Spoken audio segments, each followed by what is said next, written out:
When I first started woodworking about 12 years ago, everybody knew how to get started sharpening their tools.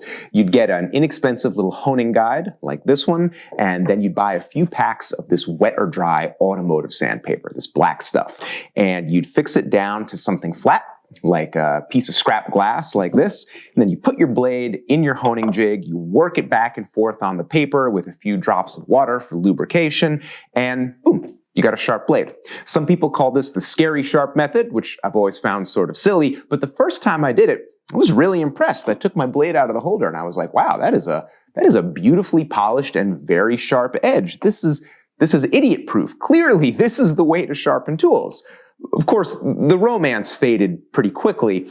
This paper is not intended for sharpening steel, so it's kind of fragile. You're going to tear it, and then it needs to be replaced. It also wears out pretty quickly, and then it needs to be replaced. I like to glue my paper down, so every time I have to replace it, I've got to get in there with mineral spirits and dissolve the glue and scrape it up and then put fresh paper down, and you end up with some problems with economy.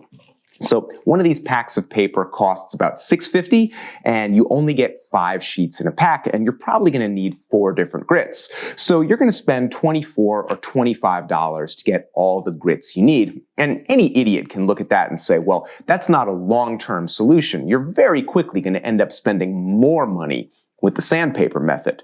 But most beginning woodworkers think very reasonably, well, I'll get 4 packs of this paper and I'll use this system until I wear those packs out. And then instead of buying more, then I'll invest in a real sharpening system. Because honestly, $24, $25 to get started, what could possibly be cheaper than that? Well, I'll tell you. What's cheaper than that is a complete set of diamond stones. Clearly, I have lost my mind. We all know what diamond stones look like. They look like this. They're big, they're quite expensive. I spent $140 on this set. They work really well, but they're not an affordable sharpening option. Unless all of a sudden they are. I was online a few weeks ago and I came across this set of diamond plates for $20. Not $20 each, $20 for all 4, and they go from 400 grit to 1200 grit. So that's not bad. And I was like, well, I've obviously got to buy a set of these, right? I mean, look, I'm not stupid. I wasn't expecting them to be great, but I buy a lot of tools that you never see on this channel. If something looks remotely good and it's cheap, I just get one. And most of them I try out and they're garbage and you never see a video about them. But I got these in the mail, and my immediate thought was, they don't look bad. I mean, they're small, and they're relatively thin, but they're flat and highly polished, very nicely finished overall. They have a rubber backing, so they're not going to slide around on the bench, and it looks like they're made out of aluminum, so they're not going to rust. That's a positive. Looking at them, they just look, I don't know, surprisingly confidence-inspiring. So I liked the original looks, and as I'm looking at them, I'm thinking, these look awfully familiar. I've seen these before, and so I go over to my lathe, and I start digging around in my lathe tool sharpening supplies, and I find this. This is my 1000 grit diamond hone that I use for my turning tools, that I've been using for my turning tools for like 3 years. And it's the same. It's obviously the same design and manufacturer, the same size, same everything. I've been honing turning tools with this thing for 3 years, and turning tools are made from high-speed steel, harder and tougher than the plain carbon steels I use for just regular flat work. And, you know, how's this stone holding up after 3 years? Fine, like better than fine, good. I don't even use like water or oil on it or anything. I just use it dry, and it still works. I still use it. So if this stone is the same as these stones, and these are $20, I mean, I know I paid more than $20 for this one back in the day. If they've gotten this cheap, well, I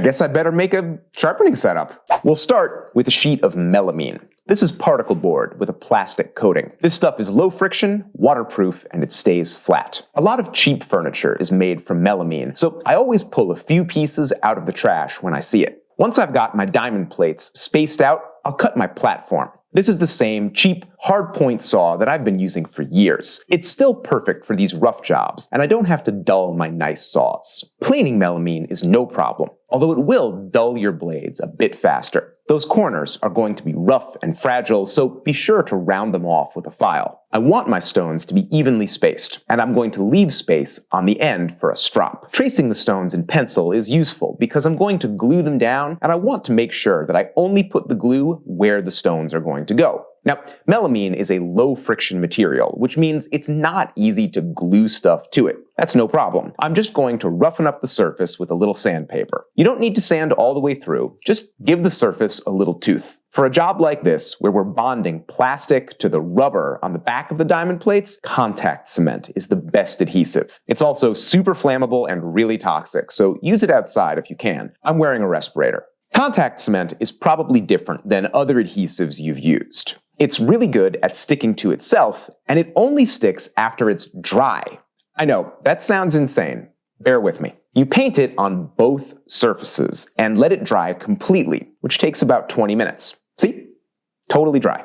Then you press the two surfaces together and they bond instantly. Pressure is the magic ingredient here, so you need to be very firm. But once they're on, they're not going anywhere. To make things simple, I'm going to put a strop right next to the stones. A little bit of contact cement on a scrap of leather, a little on the board, let them dry, press them together, and rub the leather with some green compound, or use some other color of compound. It really doesn't matter. I also added a little cleat to the back, so the holder hooks over the edge of the bench and I can grab it in the vise. I forgot to film it for this project, so here I am doing it on another project. You get the idea. A lot of people get a set of diamond stones and they are immediately disappointed. Either the stones seem way too aggressive at first, or they seem perfect at first, and then after a little while they get much less aggressive and people think that they've stopped working. Here's what's going on. When manufacturers make diamond stones, they usually overcoat them with diamonds. They put more diamonds on them than the stones are capable of holding.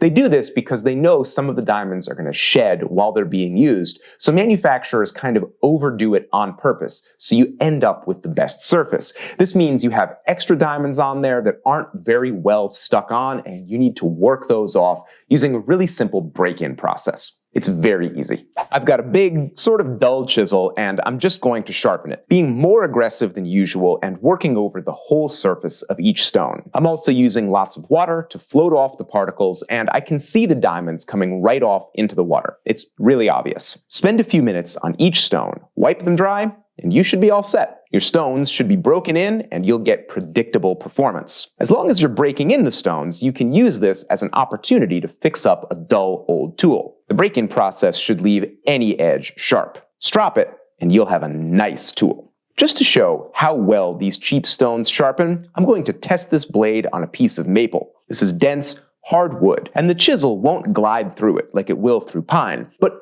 look at the shavings I can take with just hand pressure, and look at the clarity of that wood grain. You only get that from slicing the fibers with a keen edge. So look, I'm not naive. I didn't think I could sharpen one chisel on these and call it good. I've had these down in my shop for a couple of weeks now, and I've been sharpening everything on this setup. I've done chisels, I've done plane irons, I've actually done a lot of plane irons. I've done marking knives, carving knives, I've done everything with these. And they've been fine. They've been better than fine. I would not say they're as good as my super expensive sharpening stones, my really nice diamond plates and my finest oil stones, stuff like that. They're slower. And when you finish sharpening something and you go to feel the burr on the back of the tool, it's harder to feel. I think these stones probably have more inconsistent grit sizes than more expensive stones, and so you end up with a slightly more ragged burr, and the edge probably isn't as finely polished, but that's also what the strop is for. The strop goes a long way towards evening out that final surface, and the tool you end up with, I mean, look, I've been using them for my day-to-day sharpening and doing projects, so they work fine. Now, anybody's obviously going to wonder, well, wait a second, how long are these going to last? Let's be pessimistic. Let's say that these only last 6 months. Well, compared to sandpaper sharpening, that's still going to save you a ton of money. And you're going to be working on real stones, not sandpaper. So you're going to develop the kind of real skills that you can transfer to oil stones or water stones or expensive sharpening plates, and you'll actually know how to do it. You won't have to relearn. I mean, The thing that I can say right now with real confidence is that sandpaper sharpening, the scary sharp method, that is dead as of today. If you can buy a set of diamond stones for less money than a few packs of sandpaper, there's no comparison. This is the way to get started. And this is what I'm going to recommend to new woodworkers, as long as the quality stays good and as long as the price stays cheap. But I think they probably will. And this video is actually part of a little series I'm doing about the new woodwork economy. Things have been getting expensive and scarce, and it's been difficult for new woodworkers to get into the craft recently. I did a whole video about all of those problems last week. You can click the link and check that out if you haven't seen it yet. This video represents one of my solutions to the problems of the new woodwork economy. I'm telling people they need to think about things that are small, local, or high-tech to find solutions. This is one of these high-tech solutions. Diamond plates used to be super expensive, but they're getting better and better and better all the time. And I think this is probably as good and cheap as they're maybe ever going to get. And that's the way to get started. If you're getting started in woodworking, you probably also want some plans for shop-made tools and projects, and we've been updating our entire plans archive. We've gone through every single one of our old plans, redone them in Fusion 360. We've double-checked everything. They're in imperial and metric measurements. They are the best plans we can possibly put out. We always offer them at competitive prices. And now you don't even have to go to my website to buy a plan. You can just go down right beneath this video, and there's a merchandise shelf with a bunch of plans on it. You can click right there and buy one of our plans without even leaving YouTube. It's super convenient. And plan sales are a big part of what supports this channel. They're what allow us to stay independent and unsponsored and give most of our content away for free. So if you've ever bought a plan or if you're going to buy one, thanks so much. We really appreciate it. We also really appreciate our viewers. Thanks for watching.